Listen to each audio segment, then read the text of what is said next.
La risa del coronel francés resonó en el campo helado mientras alzaba el fusil español capturado hacia el pálido cielo de noviembre de 1808.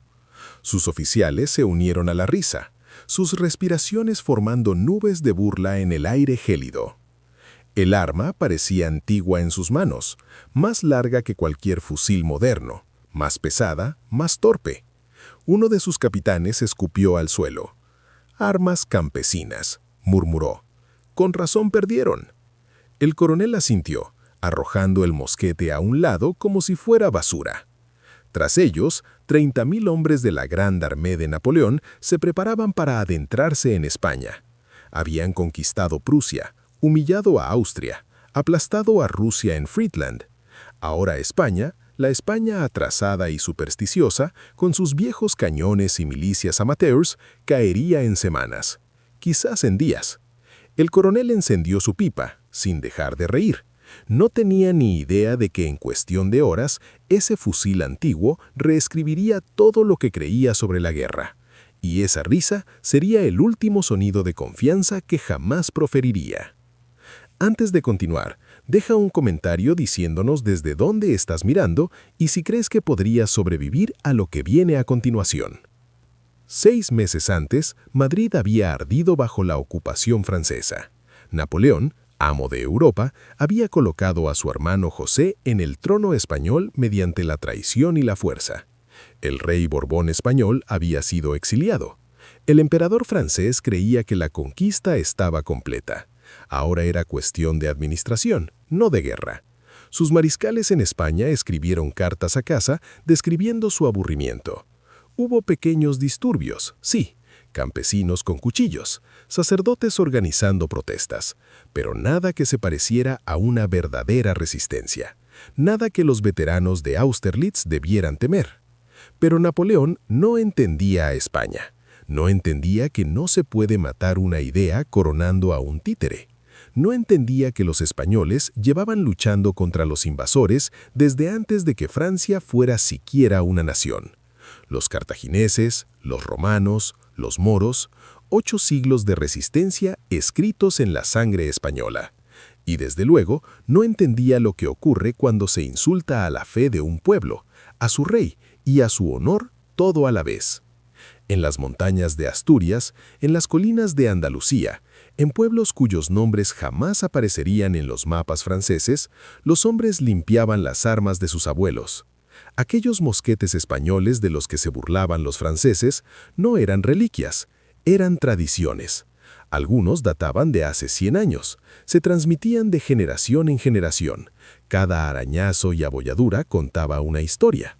El mosquete modelo español, cañón más largo que el Charleville francés, culata más pesada, disparaba una bala capaz de atravesar el roble a distancias que dejaban atónitos a los oficiales franceses al oírlas por primera vez. Los franceses tenían ciencia, tenían doctrina.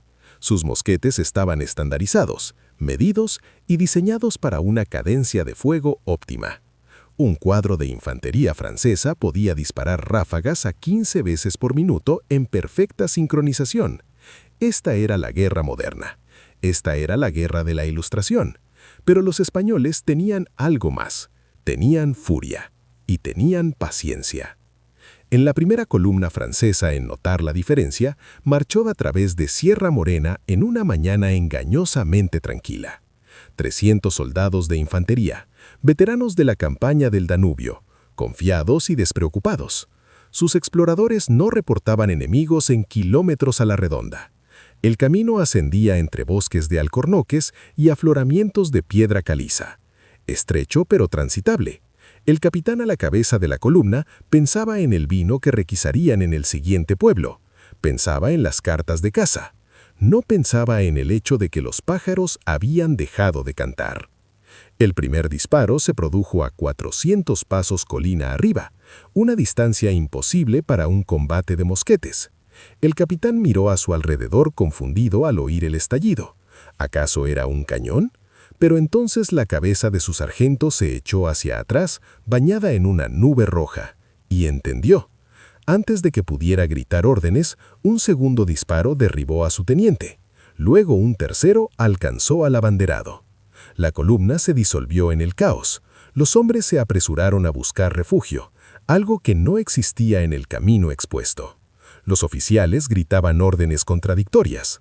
El fuego de respuesta se desató con furia, las balas impactando en árboles y piedras lejos de sus atacantes ocultos. Los españoles no disparaban en ráfagas, disparaban individualmente, con cuidado, eligiendo los objetivos. Primero los oficiales, siempre, luego los sargentos, luego los hombres que parecían capaces de animar a los demás. Cada disparo era una sentencia de muerte pronunciada con fría precisión.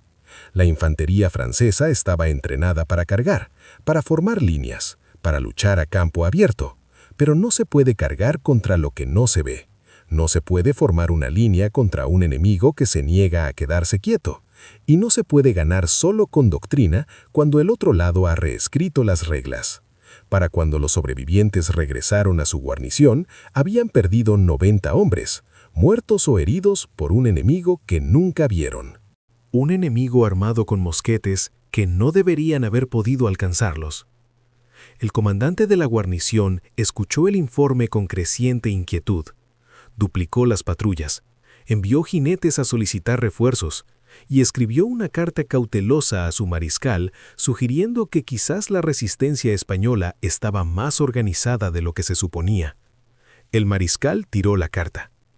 El mariscal Moncey, duque de Cognigliano, veterano de 2 décadas de guerra revolucionaria, observó el mapa de España extendido ante él y vio un problema militar con una solución militar.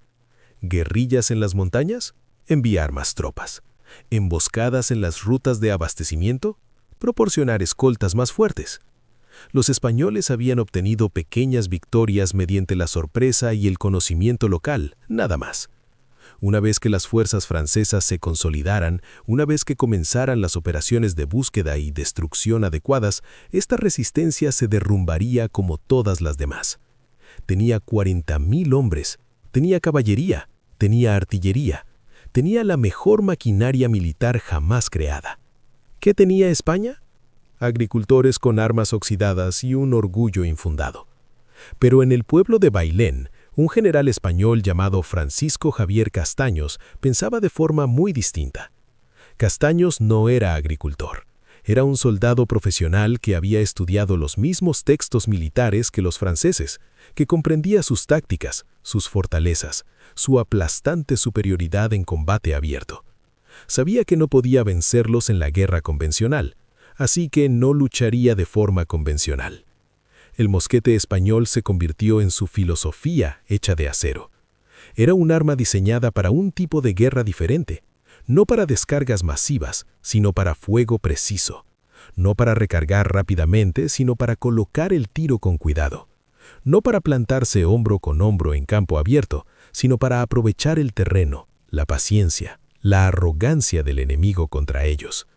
Castaños comenzó a entrenar a sus soldados regulares para luchar como guerrilleros, disparar como cazadores, pensar como lobos en lugar de ovejas.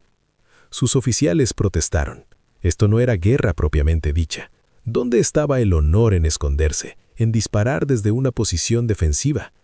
Castaños los miró con ojos que habían visto demasiado. El honor, dijo en voz baja, es morir bien.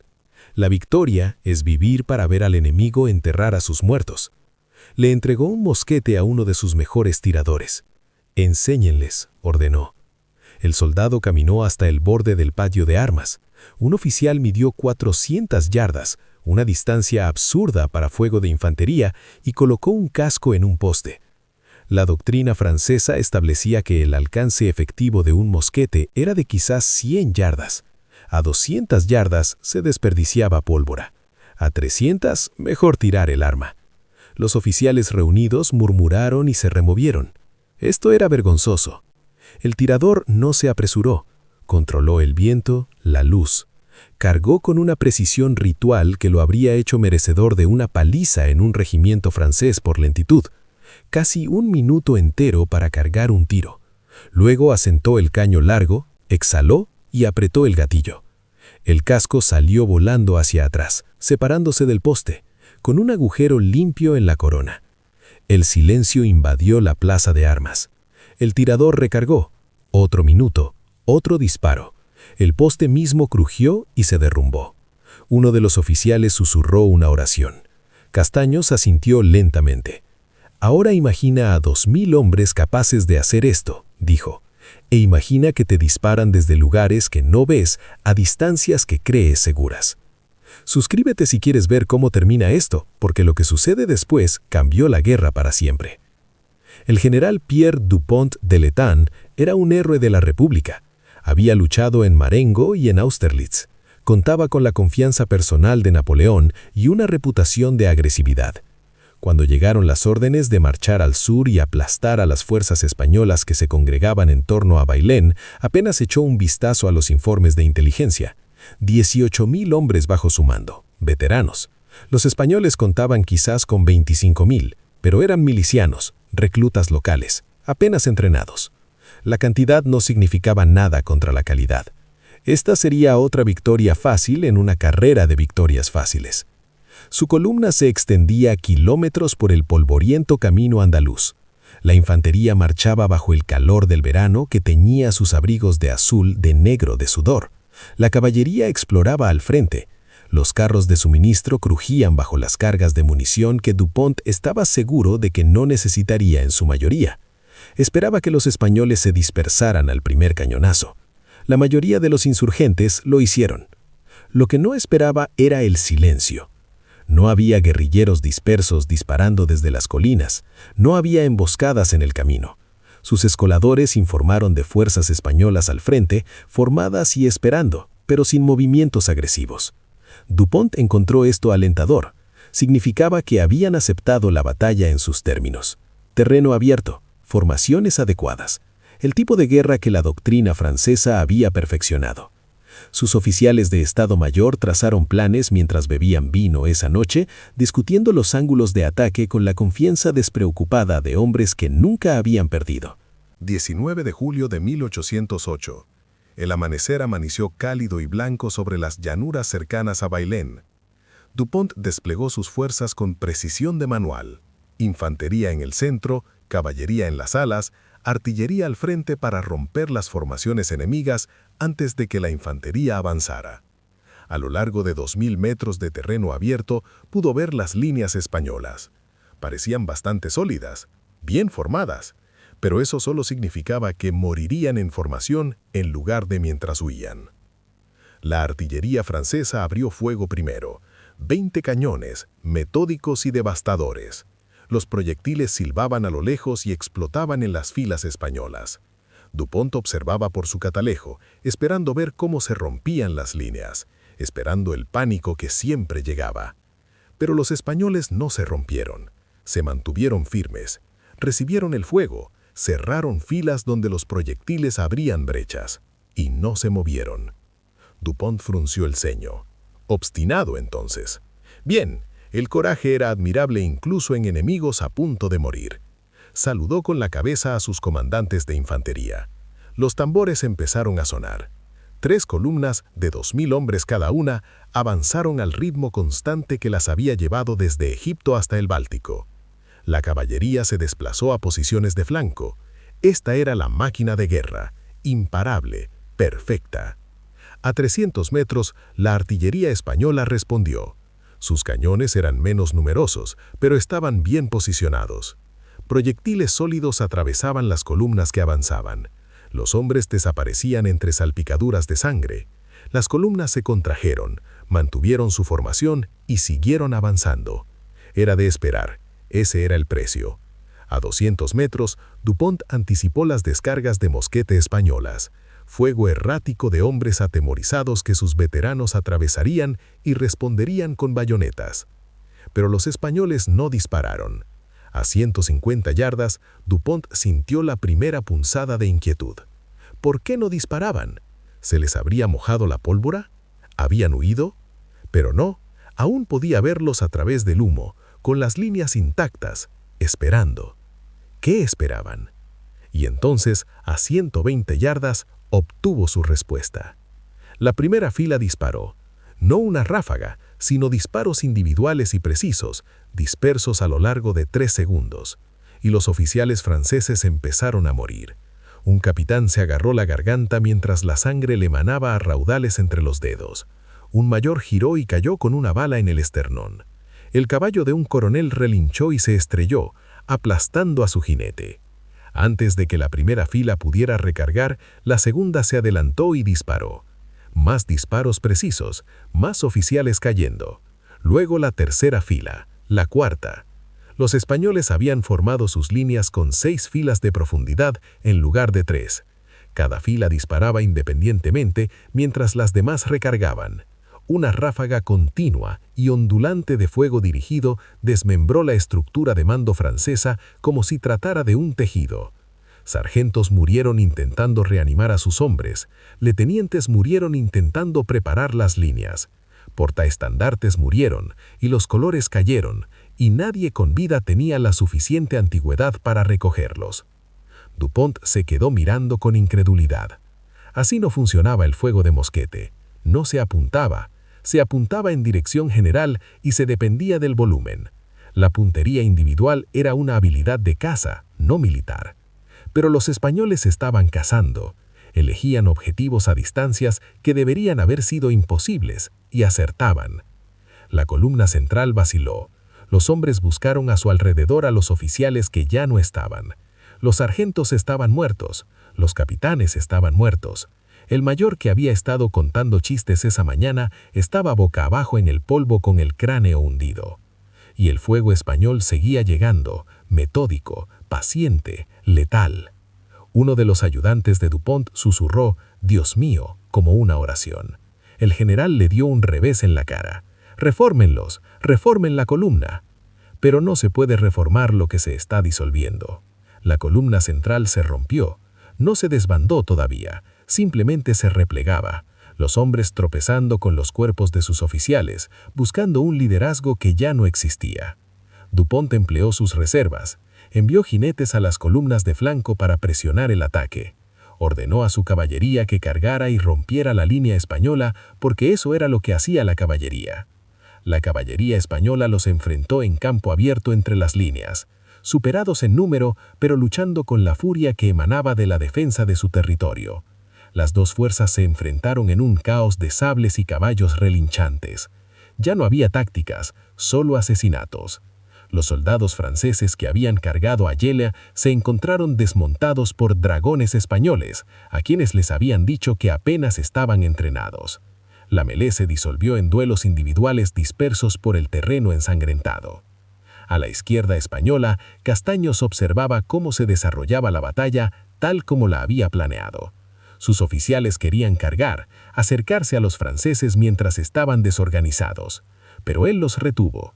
Dejen que vengan hacia nosotros, que se cansen del alcance de nuestras armas. Porque ese era el secreto, no las armas en sí, sino comprender lo que podían hacer que otros no. El mosquete español podía alcanzar y matar donde los mosquetes franceses no podían responder. Esos 100 metros adicionales de alcance efectivo marcaban la diferencia entre cazar y ser cazado. La columna derecha francesa intentó flanquear, pero se topó con la milicia española, apostada en terreno accidentado. No eran soldados regulares, eran granjeros y comerciantes, hombres que habían cogido los mosquetes de su familia y aprendido a disparar en las colinas. Disparaban desde detrás de las rocas, desde depresiones poco profundas, desde cualquier refugio que encontraran. Y mataron a los soldados franceses que no pudieron acortar la distancia para usar sus propias armas. Un capitán francés lideró una carga desesperada contra un grupo de milicianos, con las bayonetas caladas, decididos a acercarse lo suficiente como para recibir el acero frío. A 20 metros del contacto, los milicianos dispararon una descarga a quemarropa y luego, para horror del capitán, desenvainaron espadas, los largos sables de caballería españoles que los civiles no debían portar. El capitán murió con una cuchillada atravesándole el pecho, con la expresión permanentemente confundida. Al mediodía, el ejército de Dupont sangraba por 1000 cortes. Había perdido a un tercio de sus oficiales. Sus columnas estaban dispersas, su caballería agotada, y los españoles ni siquiera habían contraatacado. Simplemente permanecían en sus filas, recargando, disparando, matando con paciencia mecánica.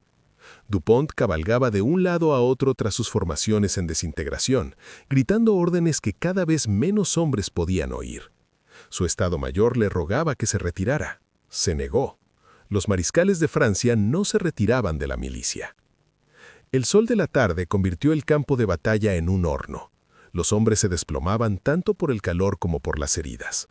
Los españoles rotaron tropas de refresco en la línea mientras los franceses luchaban con quienes aún podían mantenerse en pie. Dupont empleó sus últimas reservas, granaderos, veteranos de élite que habían sido retenidos para el ataque final. Avanzaron con férrea determinación, y por un momento pareció que la disciplina francesa podría prevalecer gracias a su valentía obstinada. Entonces la artillería española abrió fuego con metralla a corta distancia y los granaderos desaparecieron en una niebla roja. Dupont se sentó a caballo en medio de su ejército moribundo y sintió que algo se rompía en su interior. Esto no era posible. Esto no debía suceder. Sus hombres eran veteranos. Sus oficiales estaban entrenados. Su doctrina estaba probada en una docena de campos de batalla. No se podía perder contra campesinos con armas viejas. La matemática de la guerra no lo permitía. Pero los españoles habían cambiado las matemáticas. Habían tomado un arma que todos consideraban obsoleta y la habían convertido en algo nuevo. O tal vez algo muy antiguo. Algo de antes de que la guerra se centrara en formaciones y doctrina, cuando sobrevivir significaba que cada disparo contara porque podrías no conseguir otro. Al ponerse el sol el 19 de julio, Dupont ordenó la retirada. Su ejército retrocedió en desorden, dejando a sus muertos amontonados en la llanura. Más de 1000 soldados franceses no volverían a ver el amanecer. El doble de esa cantidad resultó herida, muchos mutilados de por vida. Los españoles persiguieron con cautela, preparados para una trampa, sin creer en su propia victoria. En París, Napoleón leyó el despacho 3 veces antes de creerlo. Una división francesa entera derrotada en batalla campal por tropas regulares españolas. Imposible. Tenía que haber una explicación. Terreno difícil, traición, algo más allá de la verdad evidente. Su ejército había sido superado en combate. Pero el desastre de Bailén fue solo el principio. La noticia corrió por España como la pólvora. Los franceses podían ser derrotados. La Grande Armée podía desangrarse. Y en cada pueblo, en cada ciudad, los hombres tomaron sus mosquetes familiares y comenzaron a practicar. Lo que había sido una resistencia dispersa se convirtió en un levantamiento nacional. La guerra de guerrillas que desangraría a Francia durante 6 años había comenzado de verdad. Si todavía estás mirando, presiona el botón de suscripción, porque estamos a punto de entrar en el capítulo más oscuro de la guerra peninsular. La respuesta francesa a Bailén fue previsible y terrible. El propio Napoleón dirigió un nuevo ejército hacia España en el invierno de 1808. Más de 200.000 hombres, la mayor fuerza que jamás había comandado personalmente. Aplastó a los ejércitos de campo españoles en una serie de brutales batallas, recuperó Madrid y obligó al ejército británico a huir al mar en La Coruña. Para enero de 1809, la resistencia convencional española era prácticamente destruida. Los franceses controlaban todas las ciudades importantes, todas las regoyas y todos los puertos, y absolutamente nada del campo. Porque mientras Napoleón obtenía sus victorias convencionales, otra cosa sucedía en las montañas, en los valles, en lugares tan pequeños para los mapas. La guerra de guerrillas, la guerra pequeña, se convirtió en algo para lo que el ejército francés carecía de doctrina, respuesta y defensa. En las colinas de Navarra, un campesino llamado Juan Martín Díez, el empecinado como le llamaban, lideraba una banda de 80 hombres armados principalmente con esos largos mosquetes españoles. No libraban batallas, asesinaban columnas de abastecimiento. Un convoy francés atravesaba un paso de montaña y de repente los guardias empezaban a caer, disparados desde posiciones a 500 metros de distancia. Para cuando los franceses localizaban a los tiradores, estos ya se habían esfumado, desapareciendo en un terreno que conocían desde la infancia. Un joven teniente francés llamado Henri Ducros escribió a casa sobre la experiencia en una carta que su familia recibiría 3 meses después de su muerte. No podemos luchar contra ellos. No podemos atraparlos. Ayer, el cabo Mathieu recibió un disparo en la cabeza mientras marchábamos. El disparo vino de tan lejos que ni siquiera oímos la detonación hasta después de su caída. Encontramos la posición 1 hora después, vacía salvo por un único botón de latón sobre una piedra. Se están burlando de nosotros. Nos están haciendo saber que pueden matar a cualquiera de nosotros en cualquier momento y no podemos hacer nada. No sé cuánto tiempo más podré. La carta terminaba ahí, inacabada. Los franceses lo intentaron todo. Represalias masivas. Por cada francés asesinado, 10 rehenes españoles eran fusilados. Esto no detuvo los ataques, los empeoró. Los guerrilleros simplemente se volvieron más cuidadosos con no dejar testigos. Se quemaron aldeas enteras para castigar la actividad guerrillera en la zona. Los guerrilleros respondieron tendiendo una emboscada a los soldados que habían incendiado la zona, dejando sus cuerpos entre las cenizas como mensaje. Los franceses enviaron columnas móviles para cazar guerrilleros, pero no se puede cazar a hombres que conocen el terreno mejor que uno mismo. Los guerrilleros lideraban columnas francesas en persecuciones de días enteros por terrenos inhóspitos, desangrándolos con disparos de francotiradores, hasta que finalmente los franceses, exhaustos, retrocedían. Y entonces los guerrilleros los seguían, matando a los rezagados, aniquilando a cualquiera que se quedara atrás. Un capitán de infantería francés llamado Louis-François Lejeune lo describió en sus memorias. España nos enseñó que hay cosas peores que perder una batalla. En Rusia, en Prusia, en Austria, cuando perdías, lo sabías. El enemigo te plantaba en formación. Había honor incluso en la derrota. Pero en España, la derrota venía de un disparo de fusil desde una ladera que creías vacía, de un pueblo que parecía tranquilo hasta que tu columna se dispersaba y se volvía vulnerable, de hombres que parecían granjeros hasta que te mataban. Los llamábamos bandidos, pero luchaban como soldados. Los llamábamos cobardes, pero morían sin rendirse. Los llamábamos salvajes, pero sus tiradores eran más precisos que los nuestros. El mosquete español se convirtió en el símbolo de esta nueva guerra. Los soldados franceses desarrollaron un temor supersticioso hacia él. Creían, erróneamente pero comprensiblemente, que las armas españolas eran de una precisión sobrenatural.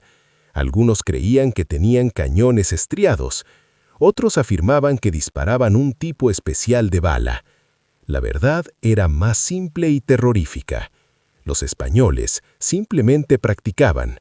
Practicaban porque la munición era valiosa, porque cada disparo contaba, porque toda su filosofía bélica se basaba en la calidad sobre la cantidad.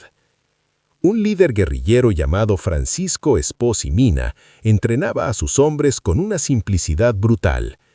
Cada tiro que fallas es un francés que vive a matar a tu hermano. Su banda creció de 20 hombres a 8,000, un ejército móvil que los franceses jamás podrían acorralar ni derrotar. Los hombres de Mina podían dar en el blanco a 300 metros, de pie o arrodillados. Sus mejores tiradores podían hacerlo a 400. En una época en la que la mayor parte de la fusilería militar se realizaba a menos de 100 metros, esto era brujería. Los franceses intentaron adaptarse.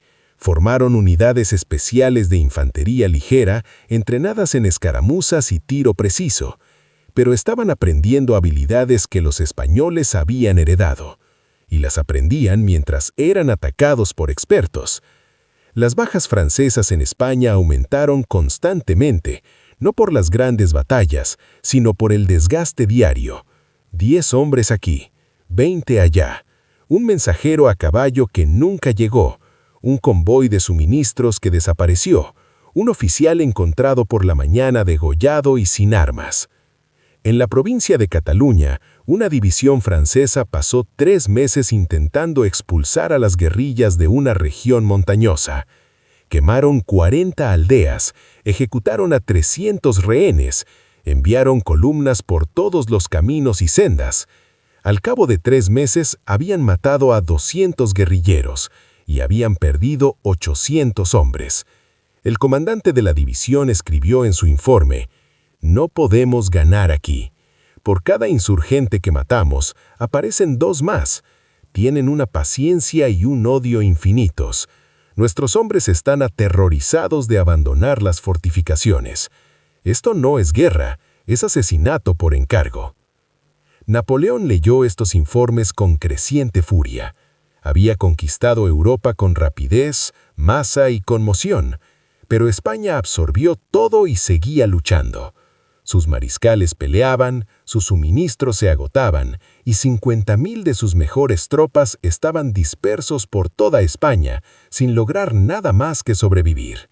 La llamó la úlcera española, la herida que no cicatrizaba, que no dejaba de sangrar. Comenta a continuación si crees que habría sobrevivido como soldado francés en España, porque lo que viene a continuación es aún peor. Para 1810, los franceses controlaban las ciudades, pero casi nada más. Por la noche, ningún soldado francés estaba seguro fuera de las posiciones fortificadas. Los oficiales dejaron de ir a ningún sitio sin una fuerte escolta. Los generales viajaban con batallones, y aún así morían hombres. El mariscal Ney, el más valiente de los valientes de Napoleón, escribió que prefería librar 10 batallas convencionales que pasar otro mes pacificando España. Las guerrillas evolucionaron. Empezaron a coordinar operaciones entre provincias, establecieron redes de abastecimiento, sistemas de inteligencia e incluso servicios médicos rudimentarios. Ya no eran bandidos, sino un ejército en la sombra, invisible y omnipresente. Una columna francesa que se desplazaba de Madrid a Sevilla era vigilada a cada kilómetro de su recorrido por observadores que hacían señales con espejos, humo y campanas de iglesia. Para cuando la columna llegaba a su destino, todos en España sabían exactamente dónde estaba, qué tan fuerte era y cuántos carros tenía. Y el mosquete español siguió siendo el gran ecualizador. En 1811, un francotirador guerrillero apodado El Cazador comenzó a operar en los alrededores de Zaragoza. Se especializaba en matar oficiales franceses a distancias extremas. En 3 meses se le atribuyeron 17 bajas, incluyendo 2 coroneles y el ayudante de campo de un general. Los franceses pusieron precio a su cabeza en 10.000 francos. Los cazadores salieron a buscarlo. Nunca lo encontraron. Él los encontró. 5 cazarrecompensas fueron a las montañas en busca del cazador. Ninguno regresó. Los franceses finalmente lo atraparon por accidente cuando una patrulla se topó con su campamento al amanecer. Le dispararon 7 veces antes de que se detuviera. Tenía 63 años, un pastor que llevaba 40 años cazando halcones y lobos antes de empezar a disparar contra franceses. Su mosquete era una reliquia familiar de 1760, cuidadosamente mantenido, con el cañón desgastado por la limpieza. En su mochila encontraron un libro de registro, 17 muescas, cada una con fecha y distancia. El disparo más largo registrado fue de 480 yardas. El oficial francés que leyó el libro lo arrojó al fuego. Algunas verdades eran demasiado incómodas para ser transmitidas a casa. Pero por cada guerrillero que los franceses mataban, la guerra causaba 10 más. Un niño, cuyo padre fue ejecutado, se convirtió en corredor de la guerrilla. Una mujer cuyo pueblo fue incendiado se convirtió en espía, obteniendo información de los oficiales franceses y transmitiéndola a la resistencia. Un sacerdote cuya iglesia fue profanada se convirtió en intendente, escondiendo armas en criptas de cementerios y municiones en altares de cemento. El ejército británico, bajo el mando de Wellington, avanzaba desde Portugal, ganando batallas convencionales, pero el propio Wellington reconoció que sin la guerrilla jamás habría tenido éxito. La resistencia española contuvo a las fuerzas francesas que podrían haberlo aplastado. Interrumpieron las líneas de suministro, que habrían mantenido a los ejércitos en su contra. Le proporcionaron información que le permitió conocer las posiciones francesas mejor que algunos comandantes franceses. En 1812, mientras Napoleón se preparaba para su campaña rusa, tuvo que dejar a casi 300.000 hombres en España. 300.000 veteranos que podrían haber cambiado el resultado en Rusia, que podrían haber marcado la diferencia entre la victoria y el desastre. En cambio, se quedaron en España, muriendo lentamente, sin lograr nada. Un soldado francés llamado Pierre Auger llevaba un diario que se publicó años después. Su anotación, de mayo de 1812, decía: «Hoy el sargento Lefebvre recibió un disparo mientras orinaba. La bala le dio en la nuca desde una distancia que, según los oficiales, era imposible. Pero Lefebvre sigue muerto, así que quizá posible signifique algo diferente en España. Quemamos la granja de donde creíamos que venía el disparo. Mañana quemarán algo nuestro. Esto no es una guerra. La guerra tiene un fin». Los guerrilleros desarrollaron sus propias leyendas, su propio código. Eran brutales, los franceses tenían razón en eso. A menudo mataban a los prisioneros porque no había dónde retenerlos. Los colaboracionistas eran ejecutados en sus casas. Los suministros capturados eran destruidos si no podían llevárselos. Pero había una lógica, un cálculo frío. Los españoles libraban una guerra existencial. No podían igualar a los franceses en número, entrenamiento ni artillería, así que hicieron pagar a Francia cada kilómetro de carretera, cada noche de sueño, cada momento de paz. Y el mosquete español siguió siendo fundamental. Era la arma que permitía a los agricultores matar soldados, que permitía a los aficionados derrotar a los profesionales, que permitía a una resistencia dispersa contener al más grande ejército que Europa jamás había visto. Los soldados franceses comenzaron a coleccionarlos como trofeos sombríos, como quien guarda el colmillo de un lobo que ha matado a sus amigos. En algunas guarniciones francesas, los mosquetes españoles capturados se rompían ceremonialmente, se partían a la mitad y se quemaban, como si destruir el arma pudiera destruir el miedo que representaba. Si has llegado hasta aquí, eres el verdadero. Haz clic en el botón de suscripción para descubrir más historia no contada. La guerra se prolongó. 1813, 1814. Los franceses estaban siendo repelidos en todos los frentes. El ejército anglo-portugués de Wellington avanzaba desde el sur. Las fuerzas regulares españolas se habían reorganizado y libraban de nuevo batallas convencionales. Pero las guerrillas no se detuvieron. Incluso mientras las fuerzas francesas se retiraban de España, la pequeña guerra continuaba. Los convoyes sufrían emboscadas, las retaguardias eran masacradas, la retirada se convirtió en una derrota. En la batalla de Vitoria de 1813, el ejército francés en España fue finalmente destruido como fuerza de combate. Perdieron toda su artillería, todos sus suministros y miles de prisioneros. El rey José Bonaparte huyó tan rápido que dejó atrás su orinal que los soldados británicos encontraron lleno de monedas de oro, una metáfora adecuada del dominio francés en España. Pero la verdadera derrota había ocurrido mucho antes de Vitoria. Había ocurrido en 1000 laderas y pasos de montaña. Había ocurrido cada vez que un soldado francés caía por un disparo de mosquete que no debería haberlo alcanzado.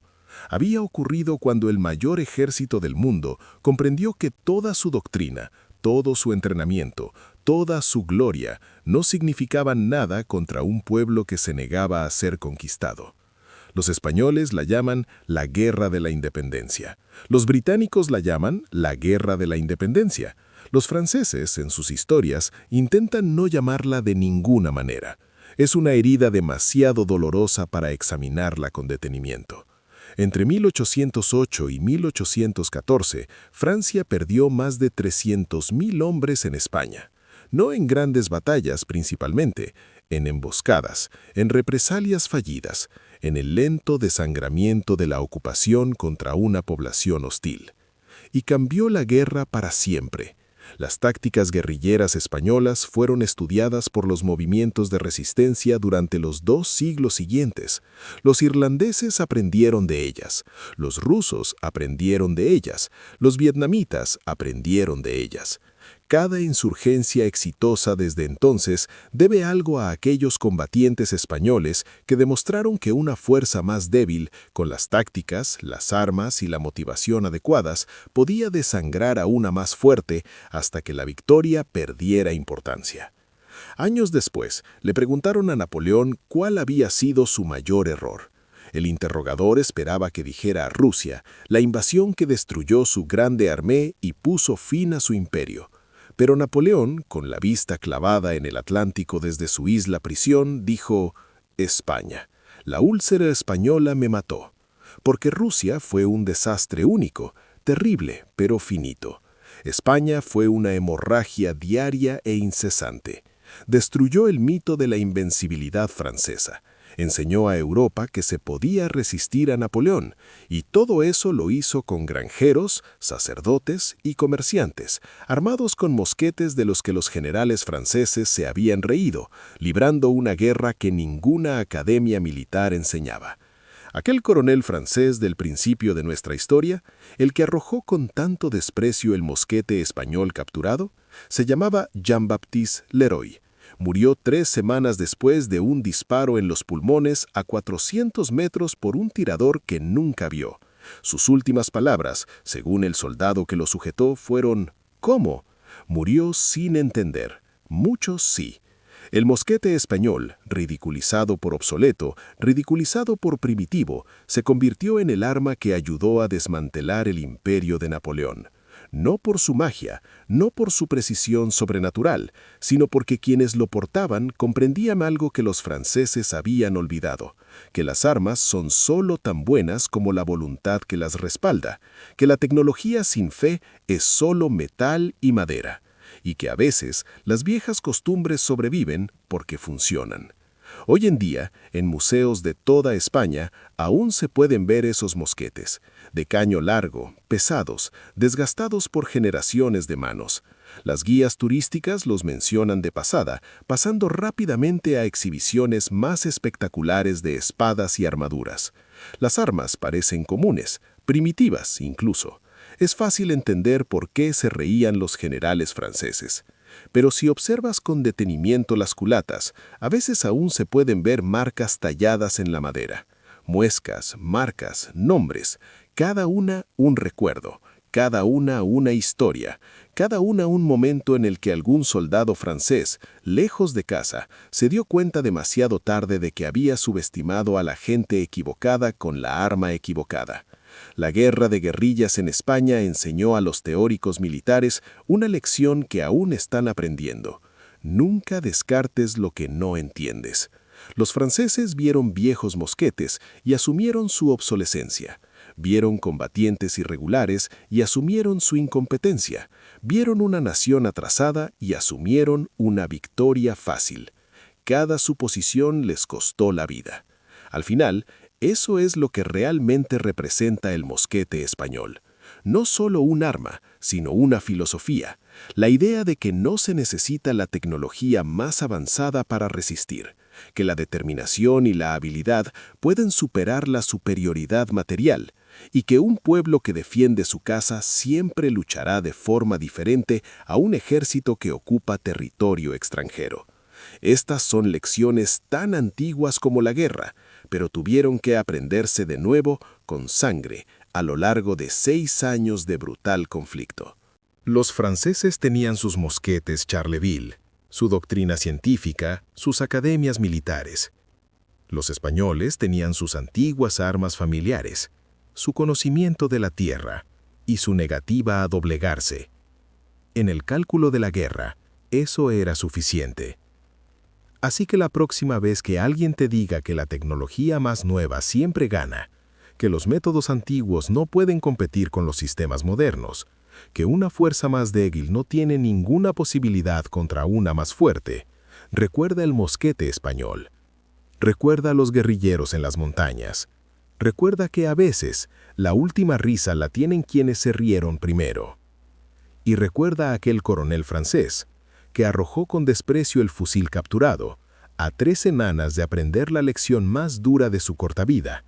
En la guerra, respeta todo lo que pueda matarte, sobre todo lo que no entiendes. Comente a continuación sus ideas sobre si las insurgencias modernas aprendieron de España, y suscríbase, porque tenemos más historias olvidadas que cambiaron la historia. El mosquete español no ganó la guerra solo. El ejército de Wellington importaba. Las fuerzas regulares españolas importaban. El oro británico, la terquedad portuguesa y los errores franceses, todo importaba. Pero en 1000 colinas, en 100 valles, en caminos y senderos por toda España, hombres con esos mosquetes de cañón largo hicieron sangrar a Napoleón como nunca antes. Convirtieron su conquista en una pesadilla, su ocupación en un terror, su certeza en duda. Y lo hicieron con armas que sus enemigos habían descartado como chatarra. Ese es el poder de ser subestimado. Ese es el peligro de la arrogancia. Eso es lo que pasa cuando te ríes del mosquete equivocado, en las manos equivocadas, en el país equivocado. Los franceses aprendieron, pero aprendieron demasiado tarde. Y para cuando comprendieron contra qué luchaban, 30.000 de ellos habían muerto, y el resto miraba por encima del hombro cada segundo de cada día, esperando el disparo que nunca oirían del arma que creían inofensiva. Al final, el mosquete español no era solo un arma, era una declaración. Decía, vinieron a nuestro país sin invitación, se burlaron de nuestras tradiciones, desestimaron nuestras capacidades, pensaron que nos arrodillaríamos. Mira lo que pasa cuando no lo hacemos.